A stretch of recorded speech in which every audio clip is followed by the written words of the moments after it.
Genghis Khan's original name was Temüjin. He was born in 1162 in a region of Mongolia called Delyu Bulldog. This place was located near the Onon River, where nomadic Mongol tribes lived. His father's name was Yasugei, a chief of the Börte clan and a well-known warrior. His mother's name was Holun, who originally belonged to another tribe, but Yasugei had abducted her and brought her with him. A common practice in that era.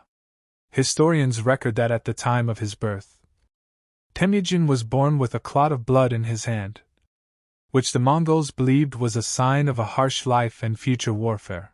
Early childhood. Temüjin's childhood was nothing like that of a royal family. He grew up in tents, surrounded by horses, hunting, cold weather, and hunger. This was his world. From an early age, Yasugei began teaching him how to ride a horse, how to shoot arrows, and how to recognize an enemy. Father's death, 1171. At around 9 years of age, Yasugei took Temüjin to find his future wife. He left Temüjin with the family of Börte, so that the marriage could take place later.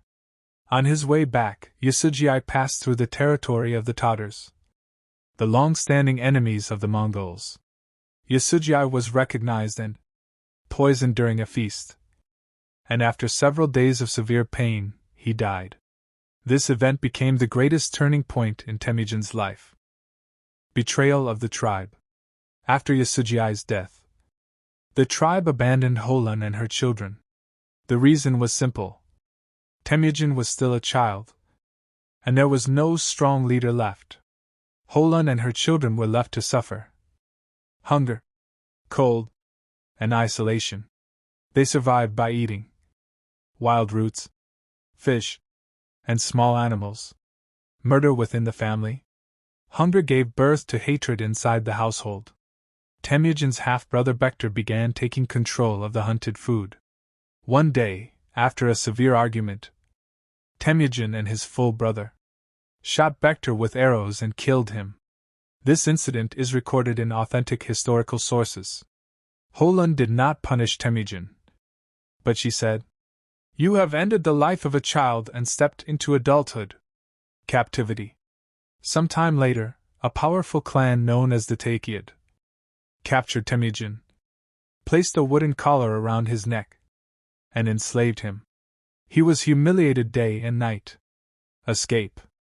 One night, Temüjin deceived his guards, hid himself in a river, and remained in the water for many hours.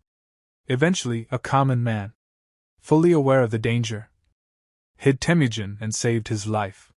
This event taught Temüjin that power is not gained by the sword alone, but also by winning the hearts of people. Friendship with Jamukha. After escaping from slavery, Temüjin returned to a free life. But he was still weak. He had no army, no wealth, and no tribe. During this period, he met Jamukha. Jamukha belonged to a powerful Mongol family and carried noble, aristocratic blood. Temüjin and Jamukha swore a blood oath and declared each other brothers and this bond was considered extremely sacred among the Mongols. Difference in beliefs. At first, the two lived together, but soon their differences became clear. Jamukha believed that rule belonged only to those of royal blood. Temüjin believed that loyalty and ability were more important. This difference later turned into open rivalry. Marriage. Börte.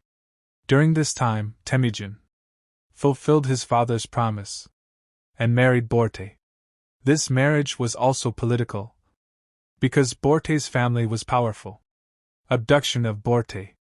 Shortly afterward, the Merkits attacked, and Börte was abducted. This event is completely historical. It was a personal tragedy for Temüjin, but instead of acting on emotion, he chose strategy, building alliances. Temüjin sought help from Khan Togrul, and also formed a temporary alliance with Jamukha. Together the three attacked the Merkit tribe and rescued Börte. This was Temüjin's first major political success. First son in doubt. After Börte's abduction, Her first son, Joki, was born. Some people questioned Joki's paternity, but Temüjin publicly accepted Joki as his son. This decision later proved crucial for the empire journey toward power. People now began to gather around Temüjin because he respected common people and shared wealth equally. In contrast, Jamukha favored the aristocracy. From this point onward, the Mongol tribes split into two camps. The First War, Temüjin versus Jamukha. Around 1187, the first major war between the two took place. This battle was fought on the Mongol steppes. There was no clear victor, but the result was that Temüjin became temporarily weakened. Yet he preserved his army. The power of discipline.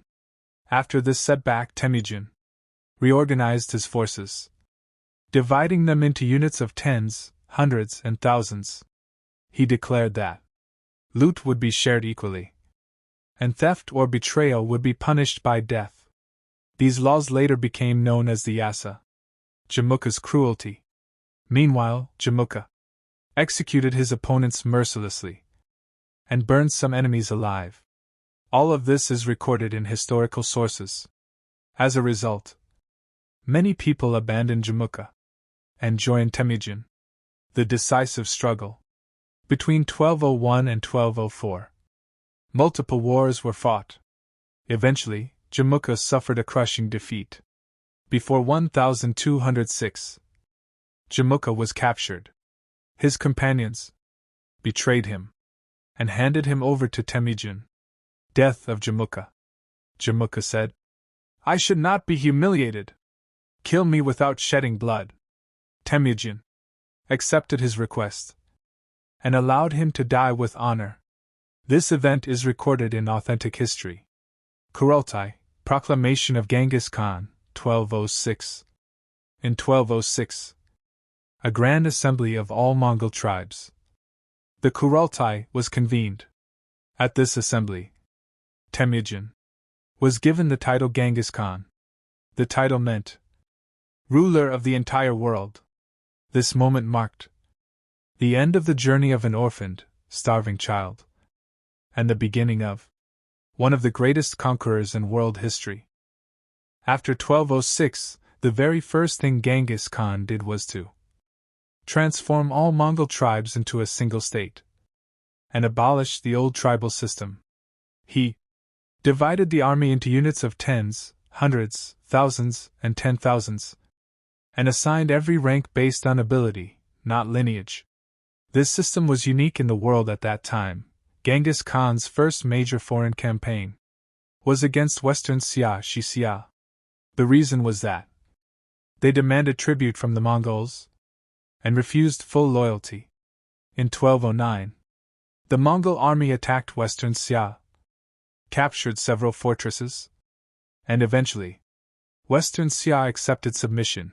This was Genghis Khan's first international victory. In 1211, Genghis Khan attacked the Jin dynasty.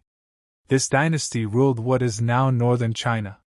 The Jin dynasty possessed a large army, strong walls, and a well-organized state. But they were unfamiliar with Mongol warfare.